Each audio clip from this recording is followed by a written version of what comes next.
Hi అండి, welcome to గోరుముద్దలు. ఈరోజు నేను మీకు ఒక మంచి హెల్తీ లడ్డు చూపించబోతున్నాను. ఈ లడ్డు పాకం పట్టే పని లేకుండా, నెయ్యి ఎక్కువ అవసరం లేకుండా చాలా సింపుల్గా అప్పటికప్పుడు కేవలం 5 నిమిషాల్లో ఈ హెల్తీ లడ్డూని ప్రిపేర్ చేసుకోవచ్చు. పల్లీలలో బోలెడన్ని పోషకాలు, ఇందులో ఐరన్ పుష్కలంగా ఉంటుంది. వేరుశనగలోని అన్సాచురేటెడ్ ఫ్యాట్ మీ గుండెను ఆరోగ్యంగా ఉండేలా కాపాడుతుంది. వేరుశనగ పప్పులు వారంలో 2 సార్లు కొద్ది కొద్దిగా తింటే గుండె సంబంధిత జబ్బులను దూరం చేయవచ్చు. చెడు కొలెస్ట్రాల్ లెవెల్స్ను తగ్గించి అలాగే మంచి కొలెస్ట్రాల్ను పెంచడానికి సహాయపడుతుంది. వీటిలో కాల్షియం, డి విటమిన్ ఎముక పుష్టికి దోహదపడతాయి. పదార్థాలు: 1 పెద్ద కప్పు వేరుశనగ పప్పు, 1 పెద్ద కప్పు తురిమిన బెల్లం, 4 టేబుల్ స్పూన్ల నెయ్యి. ఇప్పుడు తయారీ విధానం చూద్దాం. స్టవ్ ఆన్ చేసి ప్యాన్ పెట్టుకుని వేరుశనగ పప్పులు వేసుకుని లో ఫ్లేమ్లో ఉంచి నిదానంగా వేయించుకుందాం.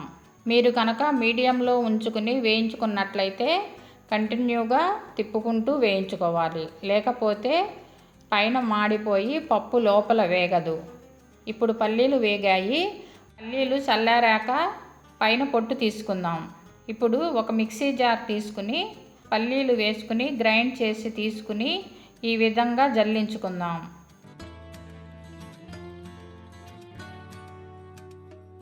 ఇలా మెత్తగా గ్రైండ్ చేసుకున్నాక కొంచెం పిండిని మిక్సీలో వేసుకుని తురిమిన బెల్లం కూడా వేసుకుని గ్రైండ్ చేసుకుందాం. ఈ విధంగా మొత్తం గ్రైండ్ చేసి తీసుకున్నాక ఇప్పుడు ఇందులో 4 టేబుల్ స్పూన్లు నెయ్యి వేసుకుని ఈ విధంగా లడ్డూలు చేసుకుందాం. ఇదే విధంగా అన్ని లడ్డూలు ప్రిపేర్ చేసుకుందాం. పల్లీల పొట్టులో మంచి ఫైబర్ ఉంటుంది కనుక ఈ లడ్డూలు పల్లీల పైన పొట్టు ఉంచి కూడా చేసుకోవచ్చు. ఇందులో మనం బెల్లం వేసుకుంటున్నాం కదా, బెల్లం తినడం వల్ల గ్యాస్ ఉబ్బరం పూర్తిగా తగ్గిపోతుంది, రక్తం శుద్ధి చేస్తుంది, మోకాళ్ళ నొప్పులు తగ్గించడానికి కూడా ఇది బాగా ఉపయోగపడుతుంది. మరి ఇంత మంచి హెల్తీ లడ్డు మీరు కూడా తప్పకుండా చేసుకుని రోజు తీసుకోండి. మీరు కనుక కొత్తగా మా ఛానల్ని చూస్తున్నట్లయితే కింద ఉన్న గంట సింబల్ని క్లిక్ చేసి ఆల్ అనే ఆప్షన్ని సెలెక్ట్ చేసుకోండి. ఇలా చేసుకున్నట్లయితే మేము చేసే ప్రతి వీడియో మీకు నోటిఫికేషన్ రూపంలో వస్తుంది. Thank you.